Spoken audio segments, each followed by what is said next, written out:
Hello friends, ഞാൻ ബിനോയ്. എല്ലാവർക്കും share ടിപ്സിലേക്ക് സ്വാഗതം. 2-3 കൊല്ലം മുന്നേ എൻ്റെ ഒരു ഫേവററ്റ് സ്റ്റോക്ക്, സ്ഥിരമായിട്ട് റെക്കമെൻഡ് ചെയ്യുന്നൊരു സ്റ്റോക്ക് 2-3 പ്രാവശ്യം ടാർഗറ്റ് അച്ചീവ് ചെയ്തിട്ടുണ്ട്. ലാസ്റ്റ് 2022-23 ലാസ്റ്റ് ഫിനാൻഷ്യൽ ഇയർ തൊട്ട് മുന്നത്തെ ഫിനാൻഷ്യൽ കമ്പയർ ചെയ്യുമ്പം ക്വാർട്ടർ പ്രോഫിറ്റ് കുറഞ്ഞതിന് ഭാഗമായിട്ട് താഴോട്ട് വന്ന് ഒരുപാട് മാസങ്ങൾ കൺസോളിഡേഷനിൽ കിടന്ന ഒരു സ്റ്റോക്കാണ്. ഇന്നത് നല്ല ഫെയർ വാല്യൂ ആയിട്ടാണ് കാണുന്നത്. സിമെൻറ്റ് സെക്ടറിലുള്ള സ്റ്റോക്കാണ്. സിമെൻറ്റ് സെക്ടർ ഫോക്കസിലാണ്. സിമെൻറ്റിൻ്റെ പ്രൈസ് കൂട്ടുന്നുണ്ട്. എല്ലാ സിമെൻറ്റ് സെക്ടറും നല്ല പോസിറ്റീവ് മൂഡിൽ നിൽക്കുന്നത്. അതുകൊണ്ട് തന്നെ ഇപ്പം വീണ്ടും ആ സ്റ്റോക്ക് നോക്കുമ്പോൾ വളരെ അട്രാക്റ്റീവായിട്ടാണ് കാണുന്നത്. കാരണം 2022-23 കമ്പയർ ചെയ്യുമ്പോൾ 2023-24 ലാസ്റ്റ് 2-3 ക്വാർട്ടേഴ്സ് വീണ്ടും അത് പഴയ ഗ്ലോറി റീഗെയിൻ ചെയ്തിട്ടുണ്ട്. നല്ലൊരു പൊസിഷനിലേക്ക് വന്നിരിക്കുന്നത്. നല്ല നെറ്റ് പ്രോഫിറ്റ് കാണിച്ചിട്ടുണ്ട്. നല്ല EPS ഗ്രോത്ത് കാണിച്ചിട്ടുണ്ട്. ഇപ്പോൾ എല്ലാം കൊണ്ടും ഈ ലെവലിന് 50% റിട്ടേൺ തരാൻ പാകത്തിലാണ് കമ്പനി കിടക്കുന്നത്. ഇതിലെല്ലാം ഉപരി സിമെൻറ്റ് സ്റ്റോക്കിൽ ബ്രേക്കൗട്ടിൽ ഈ സ്റ്റോക്കും ബ്രേക്കൗട്ട് ആയിട്ടുണ്ട്. അതിൻ്റെ കൂടെ ഭാഗമായിട്ടാണ് ഈ വീഡിയോയുടെ കാരണം. സിമെൻറ്റിന് പുറമെ ഒരുപാട് റെസ്പെക്റ്റഡ് പ്രൊഡക്ട്സ് ഉള്ള ഒരു കമ്പനി കൂടാണ് ഈ കമ്പനി.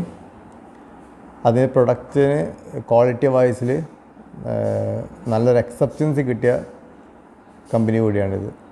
ഈ കമ്പനിയുടെ പേര് NCL industries, Nagarjuna cement limited industries.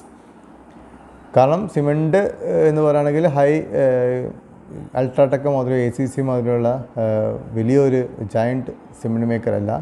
എന്നിരുന്നാലും സെക്കൻഡ് ഗ്രേഡ് കാറ്റഗറി വരുമ്പം ഒരുപാട് അക്സെപ്റ്റൻസ് ഉള്ള, ആന്ധ്രാപ്രദേശിൽ പ്രത്യേകിച്ചും വൈഡ് അക്സെപ്റ്റൻസ് ഉള്ളൊരു സിമെൻറ്റ് കമ്പനിയാണിത്, ക്വാളിറ്റി വൈസും പ്രൊഡക്റ്റ് വൈസും. ഇതിനെല്ലാം പുറമെ ചന്ദ്രബാബു നായിഡുവിൻ്റെ ഇതിൽ തന്നെ Andhra Pradesh, actually Telangana based company ആണെങ്കിൽ വരെ ഒരു റൂമറുള്ളത് ഈ കമ്പനിക്ക് ചന്ദ്രബാബു നായിഡു ആയിട്ട് വളരെ ക്ലോസ് റിലേഷൻഷിപ്പ് ഉള്ള ഒരു കമ്പനിയും കൂടിയാണെന്നാണ്. ഇതൊന്നും നല്ല മാറ്റർ. അങ്ങനത്തെ ഒക്കെ റൂമേഴ്സ് ആണെങ്കിൽ തന്നെ ഇതിൻ്റെ ഫണ്ടമെൻ്റൽ വൈസ് നോക്കുകയാണെങ്കിൽ വളരെ സൂപ്പർ സ്റ്റോക്കാണ്. എനിക്ക് ഇഷ്ടപ്പെട്ട സ്റ്റോക്കാണ്. എത്ര കൊല്ലങ്ങളായി ഞാൻ ട്രാക്ക് ചെയ്യുന്ന സ്റ്റോക്കാണ്. പക്ഷേ ലാസ്റ്റ് 1 ഇയേഴ്സോളം ഞാൻ ഈ സ്റ്റോക്ക് ട്രാക്ക് ചെയ്തിട്ടില്ല. ഇപ്പം ആന്ധ്ര ബേസ്ഡ് സ്റ്റോക്കിനെ പറ്റി ആലോചിച്ച് പെട്ടെന്ന് എൻ്റെ ഇൻസിഡൻസ് ഇപ്പോൾ എന്തായി നോക്കിയ സമയത്ത് വളരെ വളരെ അട്രാക്റ്റീവ് വാല്യൂഷനാണ് നിൽക്കുന്നത്. 70 രൂപ മുതൽ ഞാൻ സ്റ്റോക്ക് പറയാൻ തുടങ്ങിയതാണ്. ഇപ്പോഴത്തെ ലെവലിൽ ഒരു 400 റുപ്പീസ് വരെ പോകാനുള്ള സാധ്യതയുള്ള ഒരു കമ്പനിയാണ്. ലോങ് ടേം ടാർഗറ്റിൽ നിലവിലുള്ള പ്രൈസ് 242 രൂപയാണ്. വ്യാഴാഴ്ച നല്ലൊരു മൊമെൻറ്റം, ഒരു 10% റണ്ണ് ഈ സ്റ്റോക്കിൽ കണ്ട്. വെള്ളിയാഴ്ച ഒരു കൺസോളിഡേഷനാണ് കണ്ടത്. അതുകൊണ്ട് തന്നെ ഒരു സിമെൻറ്റ് സെക്ടറിൽ പോസിറ്റീവ് വശം നോക്കുകയാണെങ്കിൽ നെക്സ്റ്റ് വീക്കിലൊരു 270 മുതൽ 290 വരെ ടാർഗറ്റ് വെച്ചത് ഷോർട്ട് ടേമിലേക്ക് വാങ്ങാം. ലോങ് ടേമിലേക്ക് ഡെഫിനറ്റായി 400 റുപ്പീസ് പോകുന്ന ഒരു സ്റ്റോക്കാണ് NCL ഇൻഡസ്ട്രീസ്. അപ്പോൾ NCL ഇൻഡസ്ട്രീസ് ഞാൻ എന്താ നോക്കാം. NCL industries Nagarjuna cement limited ഒരു സിമെൻറ്റ് തന്നെയാണ് അതിൻ്റെ മെയിൻ മാനുഫാക്ചറിങ്. ഇതിന് പുറമെ ഡൈവേഴ്സിഫൈഡ് ആയിട്ടുള്ള കമ്പനി കൂടിയാണ്. 5 ബിസിനസ്സിൽ ഓൾറെഡി ഉണ്ട്. നാഗാർജുന സിമെൻറ്റ് എന്ന പേര് cement business, Nagarjuna RMC, Nagarjuna cement particle board പിന്നെ അതുപോലെ തന്നെ പാനൽ ഡോസ്, റെഡിമെയ്ഡ് ഡോസ്. ഇത് ഡോർ വളരെ ഫേമസ് ആണ്. ഈ ഒരു NCL ഇൻഡസ്ട്രീസിൻ്റെ റെഡിമെയ്ഡ് ഡോസ് ക്വാളിറ്റി വൈസ് വളരെ വളരെ ഫേമസ് ആണ്, പ്രത്യേകിച്ചും ആന്ധ്രാപ്രദേശിൽ.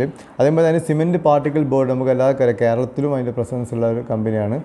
ഈ ഹൗസ് ബോട്ടിലൊക്കെ തന്നെ ഉപയോഗിക്കുന്നത് ഈ കമ്പനീൻ്റെ സിമെൻറ്റ് പാർട്ടിക്കിൾ ബോർഡാണ്. ബൈസൺ പാനൽ എന്ന പേരിലാണ് അറിയപ്പെടുന്നത്. അധികാലം ഉണ്ടാവും, അതിൻ്റെ പരസ്യങ്ങളും കാര്യങ്ങളും കണ്ടിട്ടുണ്ട്. ഈ ഒരു പ്രൊഡക്റ്റ് വളരെ ഫേമസ് ഒരു പ്രൊഡക്റ്റ്. അത് ഓൾ ഇന്ത്യ ഈ ഒരു ഇവരെ ബൈസൺ പാനൽ ബോർഡ് ഉപയോഗിക്കുന്നുണ്ട്. പിന്നെ വേറൊരു പോസിറ്റീവ് ന്യൂസും നമ്മൾ ആന്ധ്രാപ്രദേശിൽ നമ്മൾ എക്സ്പെക്റ്റ് ചെയ്യുന്ന നല്ലൊരു ഇൻഫ്രാസ്ട്രക്ചർ ഡെവലപ്മെൻ്റ് ആണ് എക്സ്പെക്റ്റ് ചെയ്യുന്നത്. അങ്ങനെ ഇൻഫ്രാസ്ട്രക്ചർ ഡെവലപ്മെൻറ്റ് നടക്കുകയാണെങ്കിൽ നാഗാർജുന സിമെൻറ്റിന് നല്ലൊരു പങ്ക് കിട്ടാൻ സാധ്യതയുണ്ട്. കാരണം ഞാൻ ഓൾറെഡി റൂമർ പറഞ്ഞ് ചന്ദ്രബാബു നായിഡു ആയിട്ട് ഒരു ക്ലോസ് റിലേഷൻഷിപ്പ് ഉള്ള ഒരു കമ്പനിയാണ്. അതുകൊണ്ട് അതിന് പുറമെ ഫണ്ടമെൻ്റൽ വൈസും ക്വാളിറ്റി വൈസും തന്നെ ഒരു ഇൻഫ്രാസ്ട്രക്ചർ ഡെവലപ്മെൻറ്റ് ആന്ധ്രാപ്രദേശ് നടക്കുകയാണെങ്കിൽ, തെലുങ്കാന കമ്പനി ആണെങ്കിൽ കൂടി അതിന് നല്ലൊരു ബിസിനസ് കിട്ടാനുള്ള അവസരം മുന്നോട്ടുണ്ട്. ഇതിനെല്ലാം പുറമെ ലാസ്റ്റ് ക്വാർട്ടർ റിസൾട്ടും ഫണ്ടമെൻ്റൽ അനാലിസിസും നോക്കുകയാണെങ്കിൽ വളരെ സൂപ്പറാണ്. ജസ്റ്റ് ഒന്ന് നോക്കാം. പ്രസൻറ്റ് പ്രൈസ് 242 രൂപയാണ്. ഇയർ ഹൈ 259ഉം ഇയർ ലോ 173 ആണ്. എത്ര മോശമായ 173 ബിലോ അത് പോയിട്ടില്ല. വളരെ റെസിസ്റ്റൻസ് 173 ലെവലിൽ റെസിസ്റ്റൻസ് മെയിൻറ്റെയിൻ ചെയ്ത കമ്പനിയാണ് NCL ഇൻഡസ്ട്രീസ്. അതുകൊണ്ട് ചിലപ്പോൾ ഇതൊരു ബേസ് പുതിയ റെസിസ്റ്റൻസ് ഫോം ചെയ്യാൻ ചാൻസ് 230 240 റെസിസ്റ്റൻസ് മെയിൻറ്റെയിൻ ചെയ്തിട്ട് അത് കയറി പോകാനാണ് സാധ്യത. അതുകൊണ്ട് ഒരു പേഷ്യൻസോട് ഹോൾഡ് ചെയ്യുകയാണെങ്കിൽ ഡെഫിനറ്റായിട്ട് 290 target minimum, 400 above target long term കിട്ടാൻ സാധ്യതയുണ്ട്. ലൈഫ് ടൈം ഹൈ 305 ആണ്. ഞാൻ എക്സ്പെക്ട് ചെയ്യുന്നത് വിത്തിൻ 2-3 മന്ത്സിൽ ഈ ലൈഫ് ടൈം ഹൈ ക്രോസ് ചെയ്യാനുള്ള സാധ്യതയുണ്ട്. പി റേഷ്യോ ഒക്കെ വളരെ ഇൻട്രസ്റ്റ്. 53.2 ഉള്ള പി റേഷ്യോ ഉള്ള സ്ഥലത്ത് 53.2 റേഷ്യോ ഉള്ള സ്ഥലത്ത് ഈ കമ്പനീൻ്റെ ഇൻഡസ്ട്രിയൽ പി 11.76 ആണ്. വളരെ വളരെ അണ്ടർ വാല്യൂഡാണ് ഇപ്പോൾ ഈ സ്റ്റോക്ക്. EPS 20.58, അതായത് 104.67% ഇയർ ഓൺ ഇയർ ഗ്രോത്ത് ആണ് EPS കാണിച്ചത്. ബുക്ക് വാല്യൂ 164 ഉണ്ട്. പിന്നെ ഓൾറെഡി ആകുമ്പോൾ 2022 94 കോടി ലാഭം കാണിച്ച സമയത്ത് 2023 അത് 44 കോടിയിലേക്ക് താഴ്ന്നു വന്നു. അതുകൊണ്ടാണ് ലാസ്റ്റ് ഇയർ അതിന് മൊമെൻറ്റം വരാഞ്ഞത്. വീണ്ടും അത് 93 ക്രോസിലേക്ക് 2023-24 ലാഭം കാണിച്ചിട്ടുണ്ട്. ഹൈ പെട്രോസ്കി സ്കോർ 9 ഒക്കെ ഉള്ള വളരെ റെയർ കമ്പനീസിൽ ഒന്നാണ് NCL ഇൻഡസ്ട്രീസ്. എൻ്റെ പെട്രോസ്കി സ്കോർ 9 ആണ്. ഇത് റവന്യൂ ഗ്രോത്തും ലാസ്റ്റ് 5 കൊല്ലത്തെ ലാസ്റ്റ് 3 കൊല്ലത്തെ റവന്യൂ ഗ്രോത്തും പ്രോഫിറ്റ് കണക്കിലാക്കി ഹൈ പെട്രോസ്കി തയ്യാറാക്കുന്നത്. പിന്നെ 9 പെട്രോസ്കി സ്കോറുള്ള വളരെ വിരളമായ കമ്പനീസിൽ ഒന്നാണ് NCL ഇൻഡസ്ട്രീസ്. റീസെൻ്റ്ലി FIS 4.88 നിന്ന് 5.17 അവരുടെ സ്റ്റേക്ക് ഇൻക്രീസ് ചെയ്തു. ഈ കുഞ്ഞു കമ്പനിയിൽ FIS 5% സ്റ്റേക്ക് ഉള്ളത് വലിയ വളരെ കാര്യമാണ്. മാർച്ച് ക്വാർട്ടറിൽ 23 കോടി ലാഭം കാണിച്ചിട്ടുണ്ട്. ഷെയർ ക്യാപിറ്റൽ വളരെ കുറവാണ്, 45 കോടി ഉള്ളൂ ഷെയർ ക്യാപിറ്റൽ. അതുകൊണ്ട് ഫ്ലോട്ടിംഗ് ഷെയർസ് വളരെ കുറവാണ്. മൊമെൻറ്റം വന്നാൽ കയറാൻ ചാൻസ് ഉണ്ട്. അതിന് റിസർവ് 803 കോടി ഉണ്ട്. 45 കോടി വെറും ഷെയർ ക്യാപിറ്റൽ കമ്പനിക്ക് 803 കോടി റിസർവ് ഉള്ള കമ്പനിയാണ്. മൊമെൻറ്റം വന്നു കഴിഞ്ഞാൽ കയറാവുന്ന സ്റ്റോക്കാണിത്. ഇത്രയും കുറഞ്ഞ ഇക്വിറ്റിയും ഇത്രയും കൂടുതൽ FIS ഹോൾഡിങ്ങും ഇത്രയും കൂടുതൽ റിസർവ്സും ഉള്ള കമ്പനി ആയതുകൊണ്ട് തന്നെ. ഇതിനെല്ലാം പുറമെ എനിക്ക് ഏറ്റവും പ്രിയപ്പെട്ട സംഭവം 3 രൂപ പെർ ഷെയർ ഡിവിഡൻഡ് കൊടുത്ത കമ്പനി. വലിയ വലിയ കമ്പനീസ് വരെ 1 രൂപയും 50 പൈസയും ഡിവിഡൻഡ് കൊടുക്കുമ്പോൾ 3 rupees per share dividend last 5 years continuous ആയിട്ട് കൊടുത്ത ഒരു കമ്പനിയാണ് NCL ഇൻഡസ്ട്രീസ്. അതുകൊണ്ട് തന്നെ എൻ്റെ വളരെ ഫേവറേറ്റ് സ്റ്റോക്കാണ്. പണ്ട് മുതലേ ഞാൻ പറഞ്ഞ ഒരു സ്റ്റോക്കിൽ ഒന്നാണ് NCL industries, frontier springs, RVNL. ഈ സ്റ്റോക്സാണ് ഞാൻ ഇപ്പോൾ സ്ഥിരമായിട്ട് പറഞ്ഞുകൊണ്ട് നിൽക്കുന്ന കുറച്ച് സ്റ്റോക്സ്. ഫ്രോണ്ടിയർ സ്പ്രിങ്സൊക്കെ 160 റുപ്യ 1200 റുപ്യയിൽ പോയി. NCL ഇൻഡസ്ട്രീസ് ആക്ച്വലി ഈ അവർ ഡിസേർവ്ഡ് പ്രൈസിലല്ല കിടക്കുന്നത്. അപ്പോൾ നിങ്ങൾ കുറച്ച് ക്ഷമ ഉണ്ടെങ്കിൽ കറക്റ്റ് മൊമെൻ്റ് എങ്ങനെയാണെന്ന് പറയാൻ എനിക്കറിയില്ല. ഫണ്ടമെൻ്റൽ വൈസാണ് പറയുന്നത്.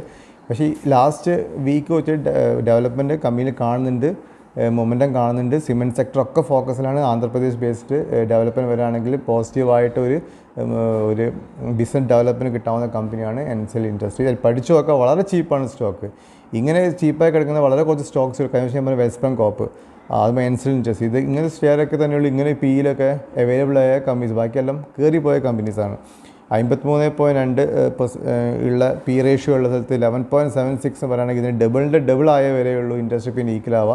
അപ്പോൾ ഡബിളെങ്കിലും എക്സ്പെക്ട് ചെയ്യുക, 500 rupees എക്സ്പെക്ട് ചെയ്യുക. ഇക്വിറ്റി കുറവായതുകൊണ്ട് മൊമെൻറ്റം വന്നാൽ കയറിപ്പോവും. അപ്പോൾ താഴോട്ട് വന്നാലും ടെൻഷൻ അടിക്കാൻ ഹോൾഡ് ചെയ്യുക, കാരണം ഫണ്ടമെൻ്റലി വെരി ഗുഡ് സ്റ്റോക്കാണ്. സോ ആസ് യൂഷ്വൽ ഞാനൊരു SEBI രജിസ്റ്റേർഡ് അനലിസ്റ്റ് അല്ല. അതുകൊണ്ട് തന്നെ തീരുമാനങ്ങൾ കംപ്ലീറ്റ് നിങ്ങൾ സ്വയം പഠിച്ചിട്ടോ അല്ലെങ്കിൽ നിങ്ങളെ അഡ്വൈസറോട് ചോദിച്ചിട്ട് മാത്രം എടുക്കുക. പുതുതായിട്ട് ആരെങ്കിലും എൻ്റെ ചാനൽ കാണുന്നുണ്ടെങ്കിൽ സബ്സ്ക്രൈബ് ചെയ്യുക. എൻ്റെ വീഡിയോസ് മാക്സിമം ഷെയർ ചെയ്യുക, ലൈക്ക് ചെയ്യുക.